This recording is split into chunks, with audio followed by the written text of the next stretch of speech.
আসসালামু আলাইকুম প্রিয় শিক্ষার্থীরা, তোমাদের সবাইকে স্বাগত জানাচ্ছি আজকের লাইভ ক্লাসে। আমি শিরিন সুলতানা, সহকারী শিক্ষক, Ahmed Bawani academy school and college. শিক্ষার্থীরা, আমি আজকে নবম শ্রেণীর রসায়ন বিষয়ের পঞ্চম অধ্যায় রাসায়নিক বন্ধন নিয়ে আলোচনা করব।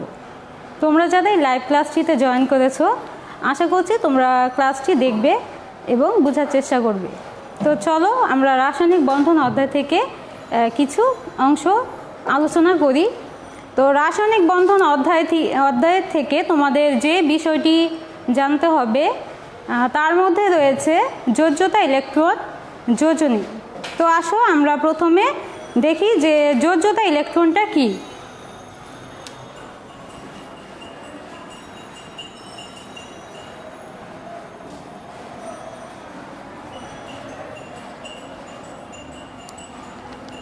যোজ্যতা ইলেকট্রন হচ্ছে পরমাণুর ইলেকট্রন বিন্যাস করলে আমরা দেখব সর্বশেষ শক্তি স্তরে যে কয়টি ইলেকট্রন থাকবে সেটি হচ্ছে ওই মৌলের যোজ্যতা ইলেকট্রন। অর্থাৎ যোজ্যতা ইলেকট্রন বের করার ক্ষেত্রে আমাদের যে দিকটা সবচেয়ে বেশি বিবেচনায় রাখতে হবে সেটি হচ্ছে একটি পরমাণুর সর্বশেষ শক্তি স্তরে যতগুলি ইলেকট্রন থাকবে সেটি হচ্ছে ওই মৌলের যোজ্যতা ইলেকট্রন। তো চলো আমরা একটি মৌলের ইলেকট্রন বিন্যাস করি। যেমন অক্সিজেন, অক্সিজেনের পারমাণবিক সংখ্যা হচ্ছে 8। তো এটার ইলেকট্রন বিন্যাস করলে আসবে 1s2, প্রথম শক্তি স্তরে দুটি ইলেকট্রন থাকবে, 2s2 2p4, প্রথম শক্তি স্তরে দুটি ইলেকট্রন এবং দ্বিতীয় শক্তি স্তরে আছে 6টি ইলেকট্রন। আর যেহেতু যোজ্যতা ইলেকট্রন মানে হচ্ছে সর্বশেষ শক্তি স্তরের মোট ইলেকট্রনের সংখ্যা, তো এখানে দেখো সর্বশেষ কক্ষপথ হচ্ছে দ্বিতীয় কক্ষপথ এবং এখানে ইলেকট্রন আছে 6টি। তাহলে অক্সিজেনের যোজ্যতা ইলেকট্রন হবে 6।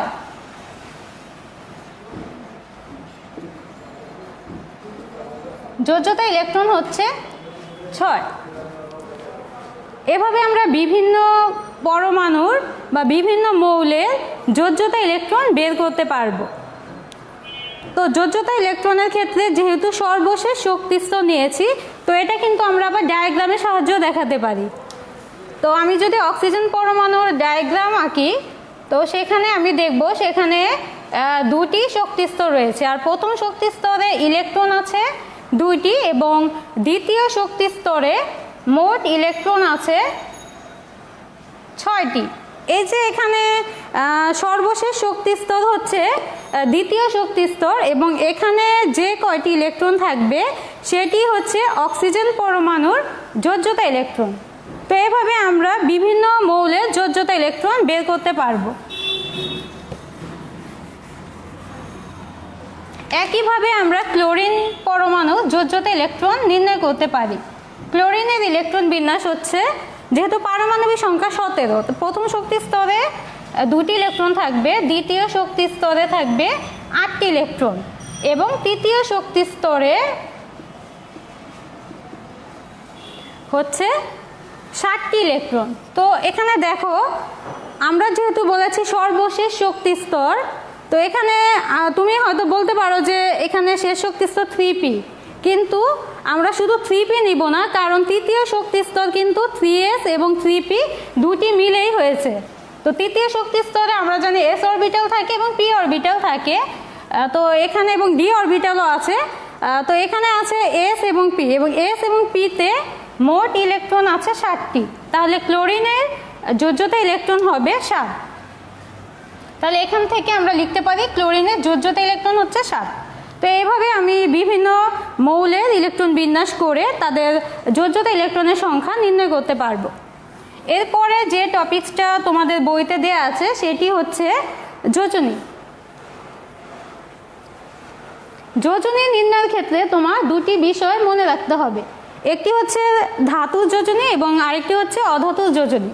তো তুমি যখন ধাতুর যোজনী বের করবে তখন তোমার নিতে হবে যে এখানে ধাতুর ক্ষেত্রে সর্বশেষ শক্তি স্তরের মোট ইলেকট্রনের সংখ্যাই হচ্ছে ধাতুর যোজনী। তো কি বললাম যে যদি ধাতু হয় তাহলে তার যোজনী হবে সর্বশেষ কক্ষপথে যে কয়টি ইলেকট্রন থাকবে সেই সংখ্যাটি।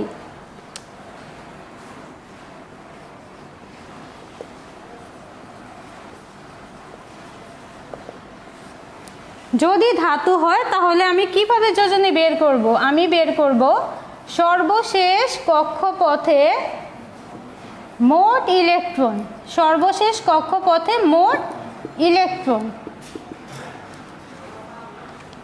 তাহলে কিন্তু আমরা এটা বলতে পারি যে ধাতুর ক্ষেত্রে যোজ্যতা ইলেকট্রনই হচ্ছে ধাতুর যোজনী। আর ধাতু নাকি অধাতু সেটা বুঝবো যদি শেষ শক্তি স্তরে 1 থেকে 3টি ইলেকট্রন থাকে। যদি শেষ শক্তি স্তরে 1 থেকে 3টি ইলেকট্রন থাকে তাহলে সেটা হবে ধাতু। আর ধাতুর ক্ষেত্রে যোজনী বের করব সর্বশেষ কক্ষপথে মোট ইলেকট্রন থেকে। বুঝতে পেরেছো? যোজনী যদি ধাতুর ক্ষেত্রে বের করি তাহলে আমি নিব সর্বশেষ কক্ষপথে মোট ইলেকট্রন সংখ্যা। তো আসো আমরা একটি ধাতুর যোজনী বের করি।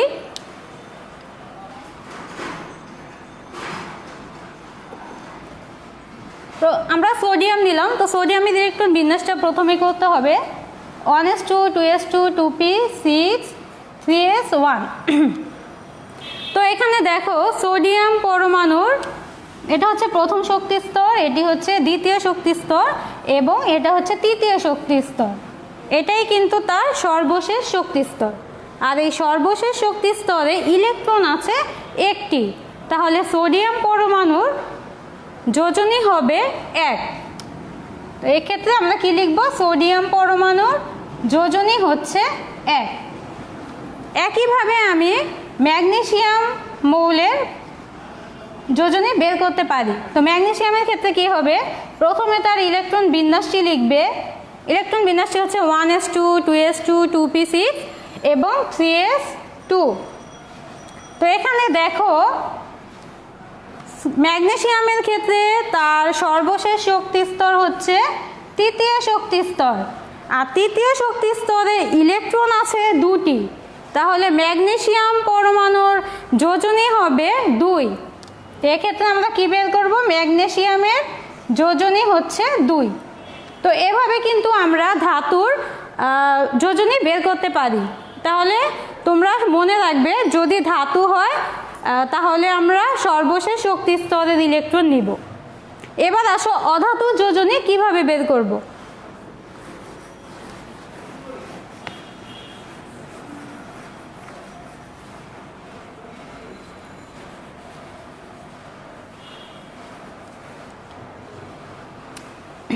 অধাতু আমরা কিভাবে বুঝবো? যদি শেষ শক্তি স্তরে 4 থেকে 7টি ইলেকট্রন থাকে তাহলে সেটা হচ্ছে অধাতু। বুঝতে পেরেছো? যদি সর্বশেষ শক্তি স্তরে 4 থেকে 7টি ইলেকট্রন থাকে তাহলে সেটা হচ্ছে অধাতু।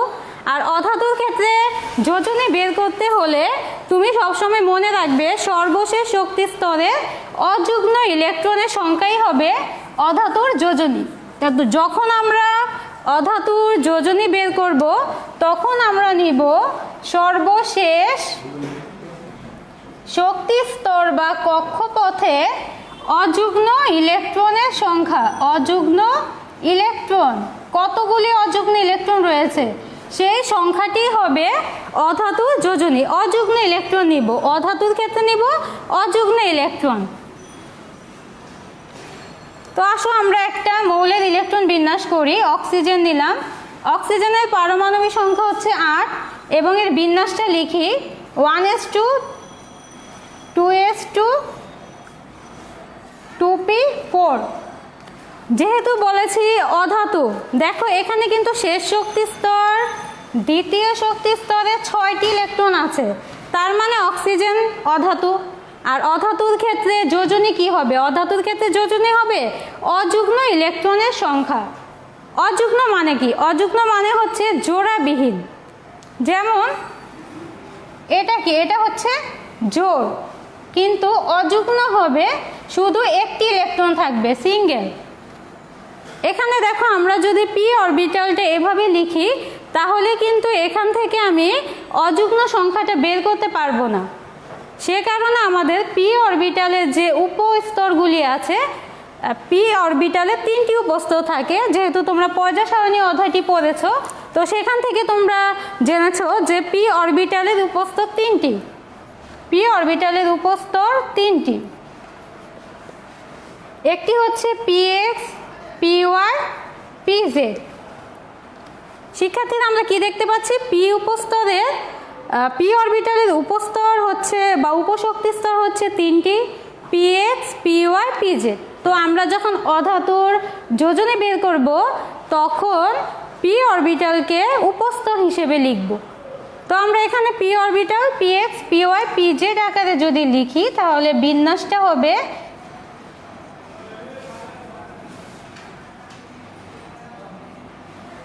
এরকম। তো এখানে দেখো পি অরবিটালে ইলেকট্রন আছে 4টি। পি অরবিটালে কয়টি ইলেকট্রন আছে? 4টি। তো ইলেকট্রন আমি px, py, pz অরবিটালে প্রথমে একটি করে দিব। একটি করে দেওয়ার পরে দেখো এখানে ইলেকট্রন হয়েছে 3, কিন্তু পি অরবিটালে ইলেকট্রন ছিল 4। এখন কি করব? এখন তো আমার একটি ইলেকট্রন রয়ে গেল, সেই ইলেকট্রনটা আমি আবার px অরবিটালে রাখবো। তো আমি যখন ওই অতিরিক্ত ইলেকট্রনটা px অরবিটালে দিব তখন px অরবিটালে ইলেকট্রন হবে 2। তাহলে এখান থেকে আমরা অযুগ্ম ইলেকট্রন মানে সিঙ্গেল ইলেকট্রন কয়টি পাচ্ছি দেখো তো? 1টি, 2টি। এখানে অযুগ্ম ইলেকট্রনের সংখ্যা হচ্ছে 2, তার মানে অক্সিজেনের যোজনী হবে 2।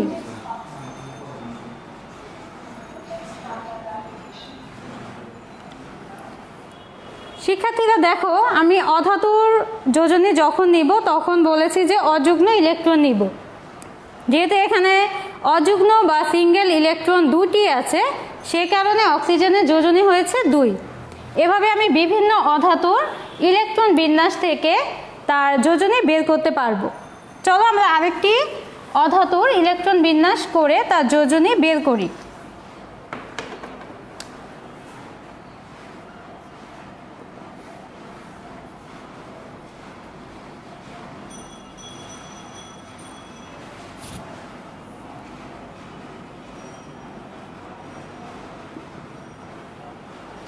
এটা হচ্ছে ক্লোরিনের ইলেকট্রন বিন্যাস। তো আমি যদি সর্বশেষ শক্তি স্তর বিবেচনা করি তাহলে এখানে দেখব শেষ শক্তি স্তরে ইলেকট্রন আছে 60টি। তো এখান থেকে আমার অযুগ্ম ইলেকট্রনের সংখ্যা বের করতে হবে। তো সেজন্য আমি কি করব? এই পি অরবিটালকে উপস্তর আকারে লিখব।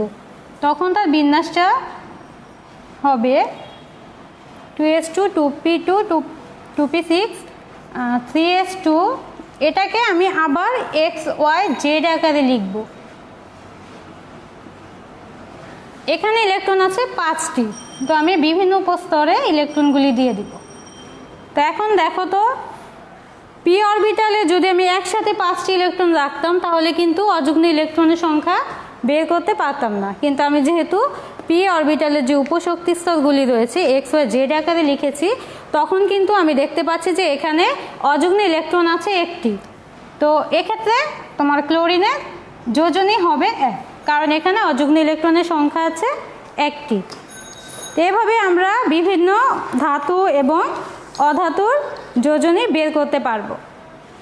শিক্ষার্থীরা যখন আমরা ধাতু বা অধাতুর যোজনী বের করব অথবা যোজ্যতা ইলেকট্রন বের করব, আমরা অবশ্যই বিবেচনা করব যে সেটা সর্বশেষ কক্ষপথ হবে। সর্বশেষ কক্ষপথে মোট ইলেকট্রনের সংখ্যা হবে যোজ্যতা ইলেকট্রন। আর ধাতুর ক্ষেত্রে যোজ্যতা ইলেকট্রনই হচ্ছে ধাতু যোজনী। আর যখন অধাতু যোজনী বের করব তখন সর্বশেষ কক্ষপথে অযুগ্ম ইলেকট্রনের সংখ্যা হিসাব করব। তাহলে সহজেই আমরা বিভিন্ন মৌলের যোজনী বের করতে পারবো।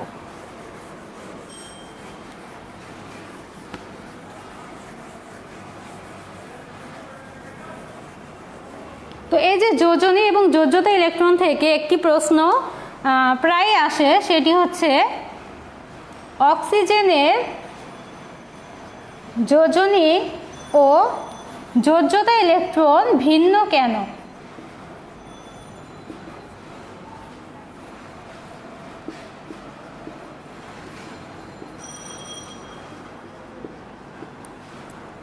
দেখো এখানে কি বলা হয়েছে, অক্সিজেনের যোজনী ও যোজ্যতা ইলেকট্রন ভিন্ন কেন। এখন কিন্তু তোমরা খুব সহজেই এটা অ্যান্সার লিখতে পারবে, কারণ তুমি কিন্তু জানো যোজনী যে কীভাবে নির্ণয় করতে হয়, তারপরে যোজ্যতা ইলেকট্রনটা কিভাবে বের করতে হয়, আর অক্সিজেন ধাতু হবে নাকি অধাতু হবে সেটাও তুমি জানো। তো সেজন্য তুমি কি করবে, প্রথমে অক্সিজেনের ইলেকট্রন বিন্যাস করবে। অক্সিজেনের ইলেকট্রন বিন্যাস যেহেতু একটু আগে দেখিয়েছি, তারপরও আমি আরেকবার লিখে দিচ্ছি।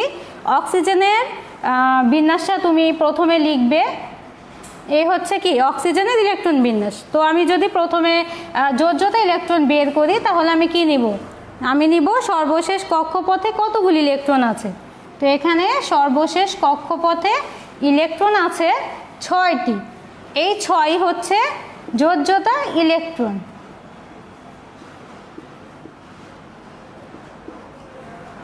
আর যোজনী হচ্ছে কি অযুগ্ম ইলেকট্রনের সংখ্যা, তখন আমরা বিন্যাসটা এভাবে লিখব 1s2 2px 2py 2pz। তো এখানে থাকবে 2 1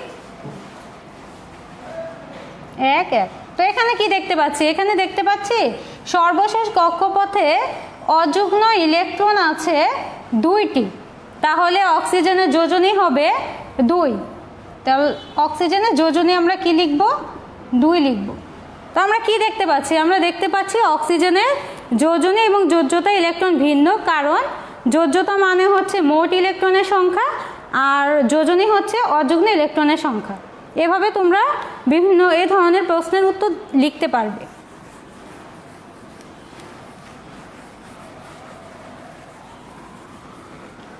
শিক্ষার্থীরা, তোমাদের রাসায়নিক বন্ধন অধ্যায়টিতে যেহেতু রাসায়নিক বন্ধন, তো এখান থেকে কিন্তু আমাদের প্রায় প্রশ্ন আসে যে একটা বন্ধন কেন গঠিত হয়, অথবা একটি যৌগ দেয়া থাকতে পারে, যৌগটিতে কি ধরনের বন্ধন আছে। তো আমাদের এই ধরনের প্রশ্নের উত্তর লেখার জন্য তোমাদের যে বিষয়টি ধারণা রাখতে হবে সেটি হচ্ছে একটি রাসায়নিক বন্ধন জিনিসটা কি এবং বন্ধন কেন গঠিত হয়। রাসায়নিক বন্ধন হচ্ছে অণুতে পরমাণুসমূহ যে আকর্ষণের মাধ্যমে পরস্পরের সাথে যুক্ত থাকে তাকেই রাসায়নিক বন্ধন বলা হয়। তার মানে কি, তার মানে হচ্ছে দুটি পরমাণুর মধ্যে একটা আকর্ষণ বল কাজ করবে এবং এই বলের ফলে রাসায়নিক বন্ধন তৈরি হবে, বন্ধন তৈরি হবে। তো এই যে বন্ধনটা কেন গঠিত হয়, বন্ধনটা গঠিত হয় এই কারণে প্রত্যেকটি পরমাণু বা প্রত্যেকটি মৌলই চায় তার কাছাকাছি যে নিষ্ক্রিয় গ্যাস তার ইলেকট্রন বিন্যাস অর্জন করতে। তাহলে প্রত্যেকটি পরমাণুর লক্ষ্য হচ্ছে তার নিকটবর্তী নিষ্ক্রিয় গ্যাসের ইলেকট্রন বিন্যাস অর্জন করা। তো এ কারণে তারা কি করে, এ কারণে তারা নিজেদের মধ্যে বা একটি পরমাণুর সাথে তারা ইলেকট্রন শেয়ার করে অথবা ইলেকট্রন ত্যাগ করে অথবা গ্রহণ করে।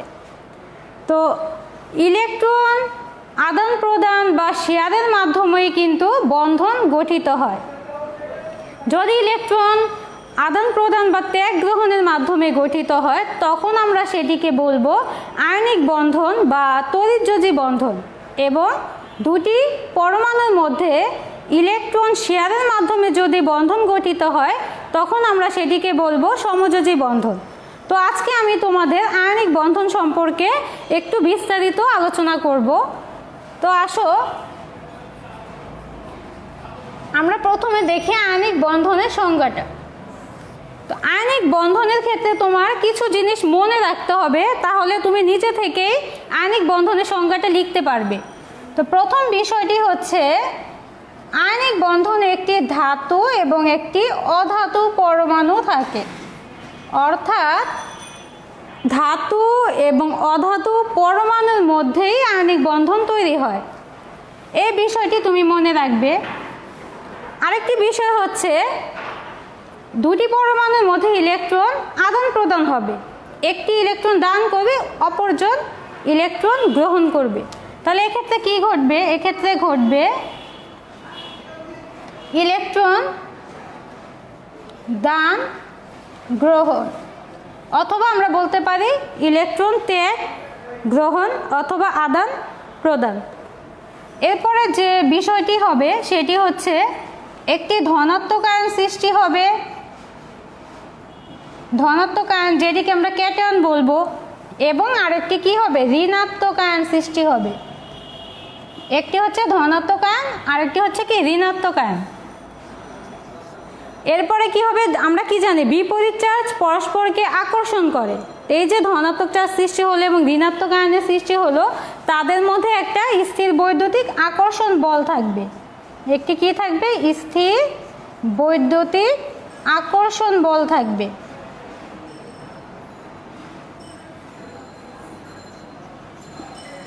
তাহলে আমরা কি কি বিষয় মনে রাখবো, দেখো আণবিক বন্ধনের ক্ষেত্রে কি ঘটবে, ধাতু আর অধাতু পরমাণু থাকবে, তাদের মধ্যে ইলেকট্রনের আদান প্রদান হবে, এর ফলে ধনাত্মক আয়ন সৃষ্টি হবে এবং ঋণাত্মক আয়নের সৃষ্টি হবে, আর ধনাত্মক ঋণাত্মকের মধ্যে একটা আকর্ষণ বল কাজ করবে।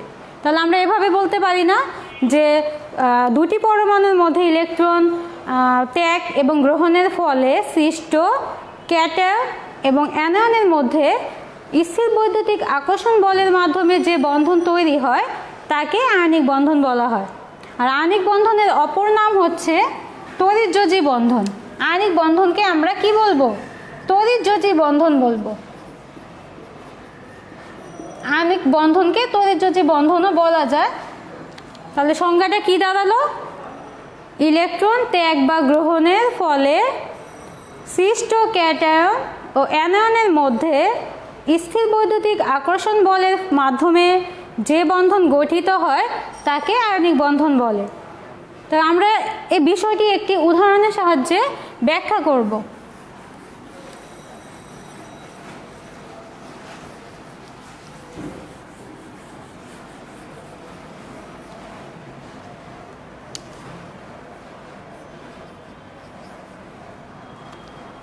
শিক্ষার্থীরা দেখো, এখানে আমি কি লিখেছি, সোডিয়াম ক্লোরাইড।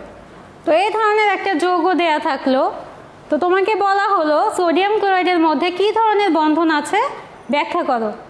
তো আমরা কিভাবে বের করব, দেখো এখানে কি আছে, সোডিয়াম হচ্ছে ধাতু, ক্লোরিন হচ্ছে অধাতু। তার মানে কি, তার মানে হচ্ছে এখানে একটা হচ্ছে কি ধাতু পরমাণু, আরেকটি হচ্ছে কি অধাতু। আর আমরা কি জানি, ধাতু আর অধাতুর মধ্যে কি বন্ধন তৈরি হয়, আণবিক বন্ধন তৈরি হয়। তাহলে আমরা যৌগটির মৌল দেখেই বুঝতে পারলাম যে এদের মধ্যে আণবিক বন্ধন হবে। এখন এই আণবিক বন্ধনটা কিভাবে হবে সেটা দেখব। তো সেটা বের করার জন্য তোমরা প্রথমে কি করবা, দুটি মৌলের ইলেকট্রন বিন্যাস করবে। তো আমি প্রথমে সোডিয়াম আর ক্লোরিনের ইলেকট্রন বিন্যাসটা লিখে নিব।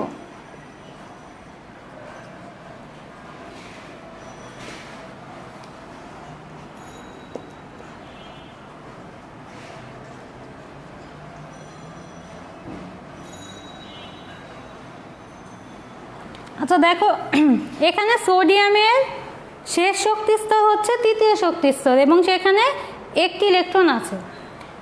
তো প্রত্যেকটি মৌলই চায় তার কাছাকাছি যে নিষ্ক্রিয় গ্যাস তার বিন্যাস অর্জন করতে, অর্থাৎ প্রত্যেকটি মৌলই অষ্টক পূরণ করতে চায়।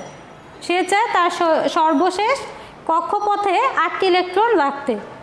তো সোডিয়াম পরমাণু তৃতীয় শক্তি স্তরে যদি অষ্টক পূরণ করতে চায় তাহলে কিন্তু তার আরও 7টি ইলেকট্রনের প্রয়োজন হয়, কারণ এখানে আছে একটি ইলেকট্রন।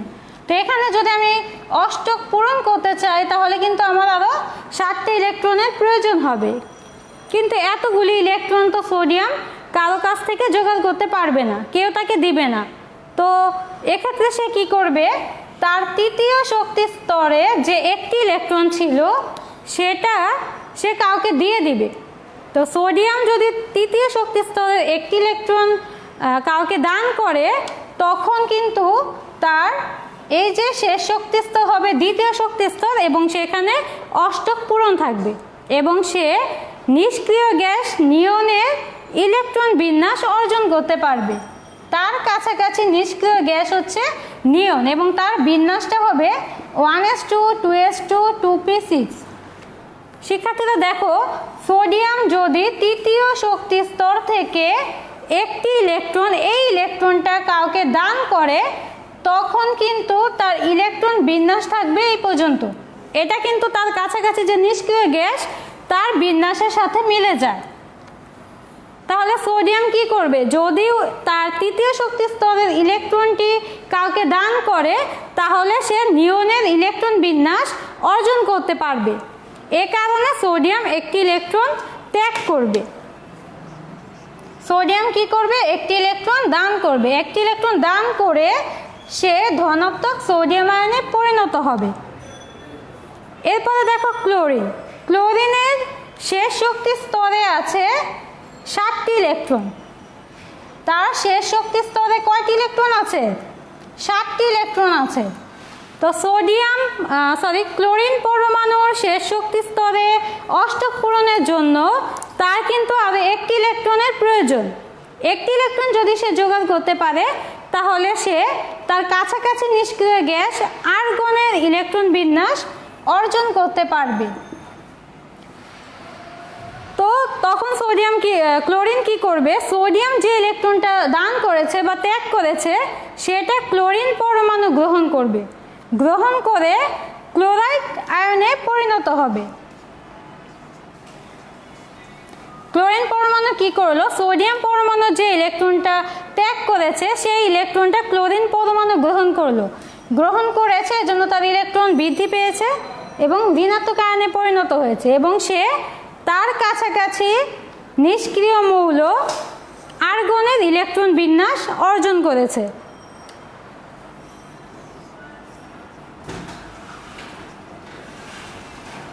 তো এখানে আমরা কি দেখতে পাচ্ছি, ধনাত্মক সোডিয়াম আয়ন এবং ঋণাত্মক ক্লোরাইড আয়ন বিপরীত চার্জ বিশিষ্ট। আর আমরা জানি বিপরীত চার্জ পরস্পরকে আকর্ষণ করে এবং এই আকর্ষণের ফলে যে বন্ধন গঠিত হয় তাকেই আয়নিক বন্ধন বলা হয়। তাহলে আমরা কি দেখলাম, সোডিয়াম ক্লোরাইডের মধ্যে আয়নিক বন্ধন রয়েছে এবং এই আয়নিক বন্ধনটা কিভাবে হয়েছে, আয়নিক বন্ধনটা তৈরি হয়েছে সোডিয়াম পরমাণু একটি ইলেকট্রন ত্যাগ করেছে আর ক্লোরিন পরমাণু সোডিয়ামের দানকৃত ইলেকট্রন গ্রহণ করেছে।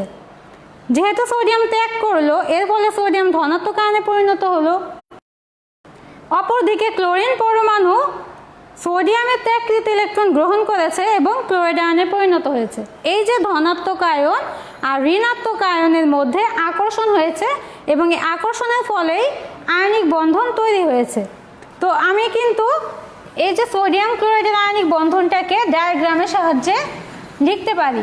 তো তখন কি হবে দেখো, প্রথমে আমি কি করব, সোডিয়ামের ডায়াগ্রাম আঁকবো।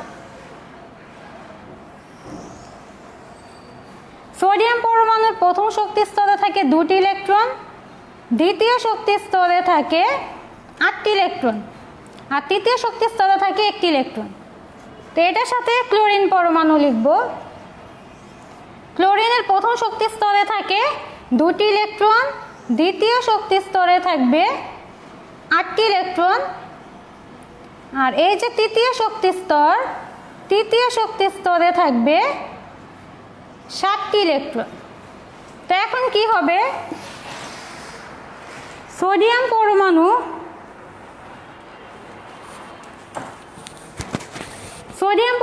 এই যে তার তৃতীয় শক্তি স্তরের একটি ইলেকট্রন ক্লোরিন পরমাণুকে দান করবে এবং ক্লোরিন পরমাণু সেই ইলেকট্রনটি গ্রহণ করবে।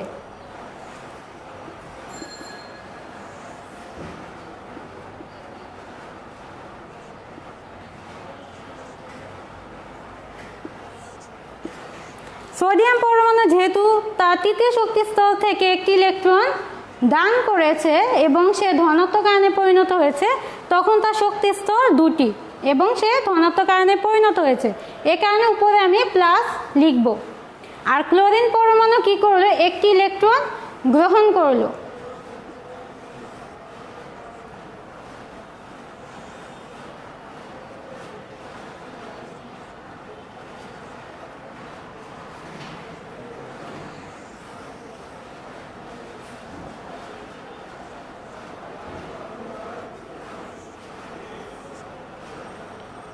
যেহেতু ক্লোরিন পরমাণু শেষ শক্তি স্তরে 7টি ইলেকট্রন ছিল, সোডিয়ামের একটি গ্রহণ করার ফলে তার শেষ শক্তি স্তরে ইলেকট্রন হয়েছে 8টি। যেহেতু একটি ইলেকট্রন বৃদ্ধি পেয়েছে এজন্য এটা ঋণাত্মক আয়নে পরিণত হয়েছে।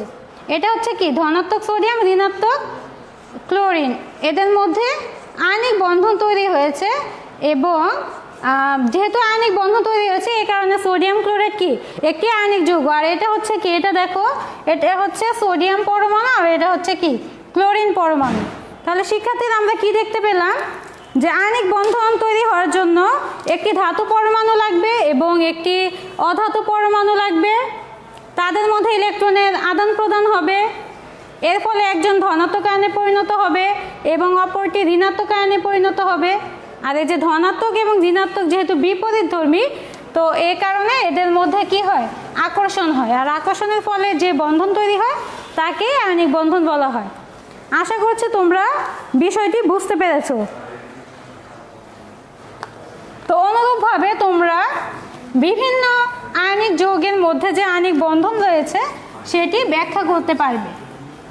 তো তোমরা বাসায় এগুলি অনুশীলন করবে যে ম্যাগনেসিয়াম অক্সাইডের মধ্যে কোন ধরনের বন্ধন রয়েছে, ক্যালসিয়াম অক্সাইডের মধ্যে কোন ধরনের বন্ধন রয়েছে, এরপরে সোডিয়াম ক্লোরাইডের মধ্যে কোন ধরনের বন্ধন রয়েছে। এগুলি তোমরা যদি আজকে টপিকসটি বুঝতে পারো তাহলে তোমরা নিজেরাই এগুলির অ্যান্সার দিতে পারবে।